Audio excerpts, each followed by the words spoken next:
नमस्कार, मैं हूं आचार्य सतीश अवस्थी और आपका बहुत स्वागत करता हूं लव विद एस्ट्रोलॉजी में। लव विद एस्ट्रोलॉजी तुम्हारे अपने जीवन को सर्वश्रेष्ठ करने का एक अद्भुत साधन है।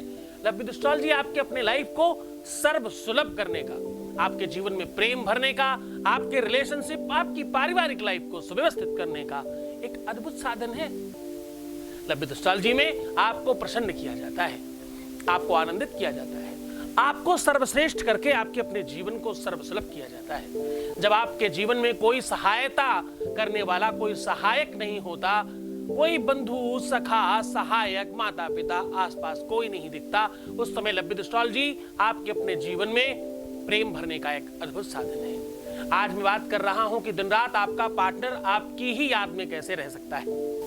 एक ऐसा टोटका, एक ऐसा अद्भुत प्रयोग लेकर के आया हूं। आपका पार्टनर दिन रात आपको ही याद करे, ये सौभाग्य शायद देवताओं को मिलता है, ये सौभाग्य शायद स्वप्न में देखने को मिलता है। इस प्रकार का सौभाग्य शायद किताबों में, पिक्चरों में, फिल्मों में देखने को मिलता है या कहीं दूर सुनने को मिलता है। आज वो तुम्हारे जीवन में हो सकता है। आज तुम्हारा जीवन उसी प्रकार का हो सकता है जैसा तुमने कल्पना की थी। काल्पनिक जीवन को आज साकार करने का अद्भुत संयोग आपके सामने परोस रहा हूं। आज मैं कह रहा हूं कि एक ऐसा टोटका, एक ऐसा विधान, एक ऐसी पूजा, एक ऐसा ढंग, एक ऐसा सरल उपाय जिसको तुम चुटकी बजा के कर लोगे और आपका पार्टनर दिन रात आपके ही गुणगान करेगा, सिर्फ आपको याद करेगा।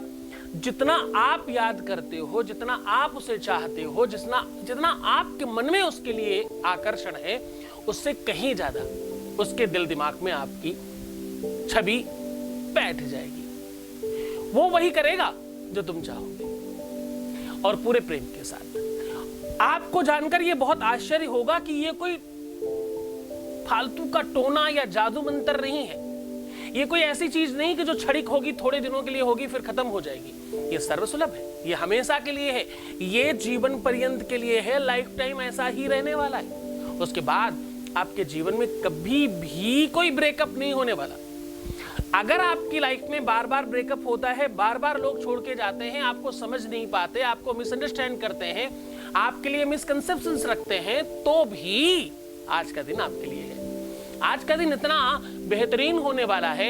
आज जो हम आपको बताने वाले हैं उस पर हम वार्ता इसलिए कर रहे हैं कि जब तक तुम उस बात को समझोगे नहीं, जब तक उस विषय को पूरी तरह से जान नहीं लेते, तब तक मुझे नहीं लगता कि आप उस सब्जेक्ट को सही तरीके से अपने जहन में उतार पाएंगे। प्रेम एक ऐसा अद्भुत संयोग है जो देवताओं के लिए भी दुर्लभ है। शास्त्र कहता है, पुराण कहते हैं, वेदों में लिखा है कि भगवान भी, ईश्वर भी पृथ्वी पर जन्म लेता ही प्रेम के लिए है। उसे भी तो प्रेम चाहिए, उसे भी अपने जीवन में प्रेम की आवश्यकता होती, इसलिए वो इस धरा पर वापस आता है। क्योंकि पृथ्वी प्रेम का प्रतीक है। तभी तो श्रावण में, बरसात में देखो कैसी सराबोर होती है पृथ्वी, कैसा रंग रोगन होता है, कैसे कोपल पत्तियां, नई पत्तियां, नाजुक पत्तियां दिखने लगती हैं, कितनी सौंदर्यता दिखती है पृथ्वी पे। क्योंकि पृथ्वी और आकाश के मिलन का समय है ये। आकाश सराबोर करता है पृथ्वी को। तो खैर, हम उस बात पर बहुत नहीं जाते। आज हम कह रहे हैं कम शब्दों में, शॉर्टकट तरीके से, कि अगर आपके अपने जीवन में सिर्फ तुम प्रेम करते हो, सिर्फ और सिर्फ इस प्रेम को अकेले आप खींच रहे हो, तो बस आज ऐसा हो सकता है कि दिन रात 24 घंटे, हर पल, हर क्षण बिल्कुल वैसा ही होगा जैसा तुम्हारे दिल में होता था, जैसा तुम चाहते हो, जैसा तुम प्रेम करते हो, जितना तुम्हारा आकर्षण है, जितना तुम लविंग हो, जितना तुम केयरिंग हो, जितना तुम समर्पित हो उसके लिए, उतना ही वो क्यों नहीं।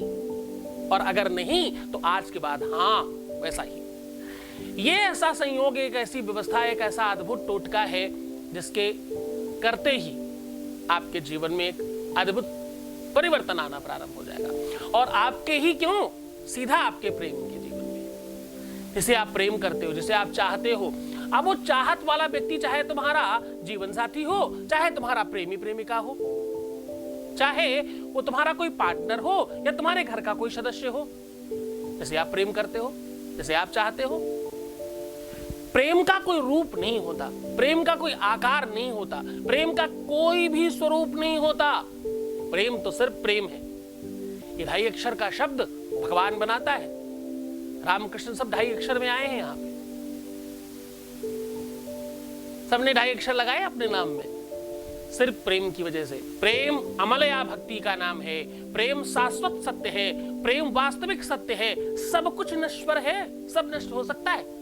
इंसान नष्ट हो सकता है, धन नष्ट हो सकता है, मकान नष्ट हो सकता है, नाम नष्ट हो सकता है, यश नष्ट हो सकता है, पढ़ाई लिखाई नष्ट हो सकती है, आपका दिमाग नष्ट हो सकता है, जो भी कुछ तुमने पढ़ा था, जाना था, वो सब भूल सकते हो।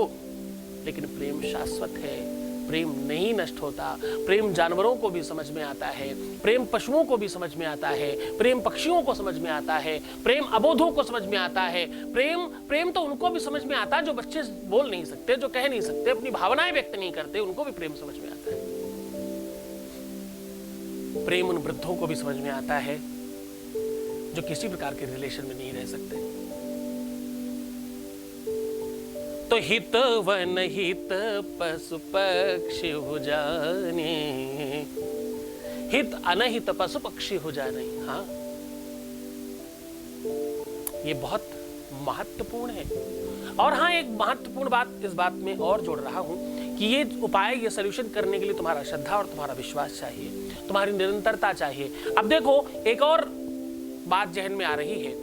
प्रेम एक तरफा होगा तो भी इसमें फर्क पड़ेगा। अगर तुम सिर्फ अकेले प्रेम करते हो, सामने वाले के जहन में आपके लिए कुछ जगह ही नहीं, एक तरफा प्रेम है, तो भी तुम इसमें जीत जाओगे।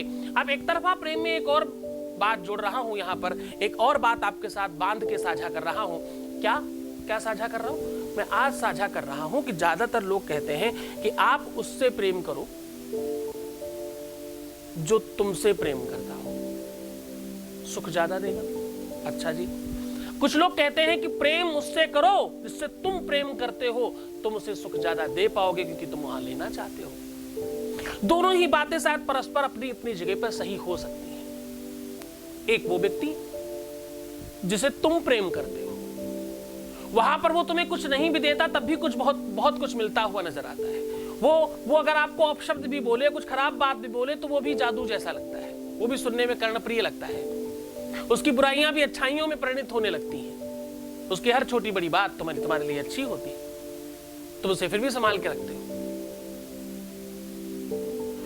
एक वो व्यक्ति जो तुम्हें प्रेम करता है, वो तुम्हें खुश करने के लिए कुछ भी करने को तैयार होता है। ये दोनों ही चीजें ध्यान रखना परस्पर एक जैसी हैं। एक वो है जहां पर जिसको तुम प्रेम करते हो, उसको पाना चाहते हो और तुम कैसे भी करके पा भी लेते हो, लेकिन पाने के बाद तुम ये भूल जाते हो कि तुमने स्वीकार क्या किया था। तुमने स्वीकार किया है एक ऐसा व्यक्ति जो तुम्हें प्रेम करता ही नहीं है। जीवन भर याद रखना पड़ेगा। अगर तुम रख पाओगे तो सुखी रहोगे, नहीं तो उसके बाद दुखी हो जाओगे, क्योंकि तुमने पा लिया है। पा लेने के बाद कोई इच्छा नहीं रहती, फिर अपेक्षाएं बढ़ती हैं कि ये भी मुझे क्यों प्रेम नहीं करता, मैंने इसके लिए इतना सब कुछ किया, ये क्यों नहीं करता, मैं तो इसके लिए क्या क्या नहीं किया, ये मेरे लिए क्या, सामने वाला मेरे लिए क्या करेगा। ऐसी एक्सपेक्टेशंस बढ़ने लगती, फिर विवाद होते हैं, फिर झगड़े होते हैं, फिर अलगाव भी होता है। और यही सेम दूसरे वाले सिचुएशन में जो आपको प्रेम करता है, तो उसमें भी यही सेम सिचुएशन है कि वो कब प्रेम कर रहा है, जब तक पा नहीं लेता। जिस दिन पा लेगा उस दिन के बाद वो पाने की इच्छाएं तो समाप्त हो गई, क्योंकि पाना जैसा कुछ तो रहा नहीं। फिर एक्सपेक्टेशन बढ़ेंगी कि जब मैं इतना कर सकता हूं तो तुम क्यों नहीं। तो वो दोनों ही तरफ से, दोनों ही चीजें अगर अपेक्षाएं रहित हो, अगर निष्काम भावनाओं से प्रेम किया जा रहा हो, निरंतर पूरा जीवन किया जा सके, यानी इतने बड़े संत हो जाओ आप, जो पॉसिबल नहीं है, तो शायद तुम सुखी रह सकते हो, वरना दुखी रहोगे जीवन भर। तो इसमें भी तुम्हें बल प्रदान हो, ये चीज दोनों तरफ से हो जाए। भाई एक तरफा रखना क्यों चाहते हो? चाहे तुम्हें कोई ज्यादा प्रेम करता है, चाहे तुम ज्यादा प्रेम करते, दोनों ही क्यों? दोनों ही एक जैसे क्यों नहीं हो सकते? एक जैसे होगा तभी काम चलेगा, परस्परता होगी, बराबरता होगी, तभी काम चलेगा। सखी पतंग जलता है लेकिन, सखी पतंग जलता है लेकिन, संग संग दीपक जलता है। तो भाई दोनों ओर प्रेम पलता है, दोनों ओर प्रेम पलता है। प्रेम जब दोनों तरफ पले, दोनों तरफ बराबरी में हो, तो उसकी बहुतायतता बढ़ती है, उसका आनंद बढ़ता है। इस चर्चा को आगे बढ़ाएंगे, उसके पहले ले लेते हैं एक voice message. Voice message please. प्रणाम गुरुजी, मैं गुजरात से बात कर रही हूँ। मेरा नाम आयु है। आप सोच नहीं सकते कि मैं कितना खुश हूँ। अच्छा जी। मुझे ना 3 दिन में मैंने फोन पाने के लिए इतना कुछ किया, मतलब कि मैं जी नहीं पा रही थी, इतना मुझे टेंशन हो रहा था। सोच रही थी कि खुदकुशी कर लो, पर आपने जो उपाय बताया ना, उसकी वजह से मेरा 3 दिन में उसका कॉल आया। उसने मेरा फोन उठाया, मुझसे बात की। मैं इतना खुश हूँ कि मैं सच में मैं ये कहती हूँ कि आप गॉड का रूप हो। या सच में मैं बहुत खुश हूँ। Thank you so much. आपका भी बहुत बहुत धन्यवाद। बहुत बहुत आशीर्वाद। परमात्मा आपको बहुत प्रसन्न करे, आनंदित करे, सुव्यवस्थित करे। और मैं कोई गॉड वॉड का रूप नहीं हूँ भाई। बार बार तुम लोग मत कहा करो, हम बहुत सामान्य इंसान हैं। हम सिर्फ तुम्हें रास्ता दिखा रहे हैं। जो भी कुछ परिवर्तन हो रहा है ना, तुम्हारी वजह से हो रहा है। ये सब तुम कर रहे हो, तुम्हारी अपनी शक्ति प्रताप है, तुम्हारा अपना पुण्य प्रताप है जो तुम्हें मिल रहा है। बहुत धन्यवाद आपका। तो मैं साझा कर रहा हूं वो उपाय। इसके लिए आपको चाहिए एक धतूरा और 5 प्रकार की तिलक लगाने की सामग्री। बस ये सामग्री आपको आपके प्रेम के साथ कंप्लीट जोड़ देगी और बराबर में खड़ा करेगी। धतूरे को आपको 5 तिलक लगाने वाली सामग्रियों के साथ लपेटना है और भगवान शिव को चढ़ाना है। काम सिर्फ इतना है। अब वो सामग्रियां कौन सी, उसे ध्यान से सुन लीजिए। आपको इसके लिए चाहिए रोली, उसके लिए हल्दी, अष्टगंध, सिंदूर और चंदन। ये 5 चीजों का मिश्रण बनाइए। उस मिश्रण को धतूरा समझते हो ना? धतूरा यानी जो जिसमें कांटे कांटे जैसे होते हैं, आपको नीचे दिख जाएगा, एडिटिंग में आपको दिखाया जाएगा धतूरा। तो धतूरे को आप पूरी तरह से ओत-पोत कर लें, यानी उसको लपेट दें, पूरा खूब नहला दें अच्छी तरीके से इस सामग्री के साथ। और अपने ही हाथों से करें ताकि ये आपकी आगे की भाग जो है वो उसमें रंग जाए रंगते समय। क्योंकि यहाँ पर अग्रभाग में जो हस्तरेखा को समझते हैं उनको शायद समझ में आएगा। यहाँ पर कुछ रेखाएं हैं, यहाँ पर इन रेखाओं में कुछ बना हुआ है। शंख, चक्र, पद्म, गदा, बहुत सारी चीजें बनी रहती हैं। इनको देखकर आपका फ्यूचर, आपका भविष्य निर्माण किया जाता है और उसके बारे में जाना जाता है। तो उन सब चीजों पर फर्क पड़ेगा। वो सारी की सारी सामग्री वहां लग रही होगी जो आप भगवान शिव के लिए तैयार कर रहे हैं। सारा कुछ लगाने के बाद भगवान शिव के ऊपर चढ़ाना है और एक बहुत सुंदर मंत्र बता रहा हूं, उसका आपको जाप करते हुए चढ़ाना है। इस मंत्र को बोल के भगवान शिव पर ये वस्तु चढ़ा दें। क्या क्या वस्तु? ये धतूरा। ये 5 प्रकार के तिलकों को उसके ऊपर लगा करके भगवान शिव के शिवलिंग के ऊपर रखना है। और रखते समय अपने मन में भावना ये रखनी है कि मेरा प्रेम जो है, मुझे जो चाहने वाली या चाहने वाला है, वो 100% मेरा पति, मेरा पत्नी, जो भी आपका अपना सामने वाला है, उसके प्रति आपका सद्भाव बढ़े। बुराइयां नहीं, खराबी नहीं, कमियां नहीं, सद्भाव बढ़े, प्रेम बढ़े। कि मेरा प्रेम उनकी तरफ बढ़े, वो मुझे बहुत प्रेम करें। दिन रात 24 घंटे सिर्फ हमारे बारे में सोचें, हम दोनों एक दूसरे के बारे में चिंतन करें, हम दोनों एक दूसरे के हो जाएं। ऐसी कृपा करो भोलेनाथ। ऐसा कहकर आपको उनको रख देना है उनके ऊपर। और एक मंत्र बोलना है। मंत्र अघोर तंत्र का है। इसको करने के लिए बहुत श्रद्धा और विश्वास चाहिए, गुरु का आदेश चाहिए, पूरा आपका समर्पण चाहिए। ये मंत्र त्वरित काम करता है, बोलते ही आपके मुंह से निकलते ही ब्रह्मांड में फैलता है और एक अद्भुत शक्ति क्रिएट करता है। इस मंत्र को बहुत ध्यान से करिएगा। ये बहुत चमत्कारी मंत्र है और बहुत बहुत बहुत बहुत ज्यादा लाभप्रद है। ओम हुम हुम हुम धीम नमः शिवाय।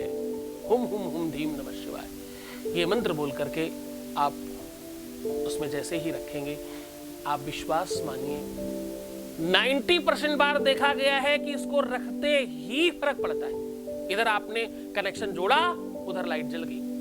इतना चमत्कारी है ये। पूरी श्रद्धा विश्वास के साथ करना। सोमवार, प्रदोष, गुरुवार, शुक्रवार के दिन किया जा सकता है ये। इसे करने के लिए सुबह, दोपहर, शाम, रात कभी भी किया जा सकता है। जिस दिन करें उस दिन पूरी तरह से सात्विक, सहज, सरल और शुद्ध रहने की कोशिश करें। दुर्विचार, दुर्विशन अपने से थोड़ा दूर रखने की कोशिश करें। बाकी भगवान शिव आपकी हर मनोकामना पूर्ण करे, आपके जीवन में बहुत सारा प्रेम भरे, आप खुश रहना, मुस्कुराना, खूब पानी पीना, अपने को सुंदर बनाना। बाकी तुम्हारा गुरु तुम्हारे साथ में है। भगवान शिव आप पर खूब सारा प्यार बरसाए। नमः शिवाय।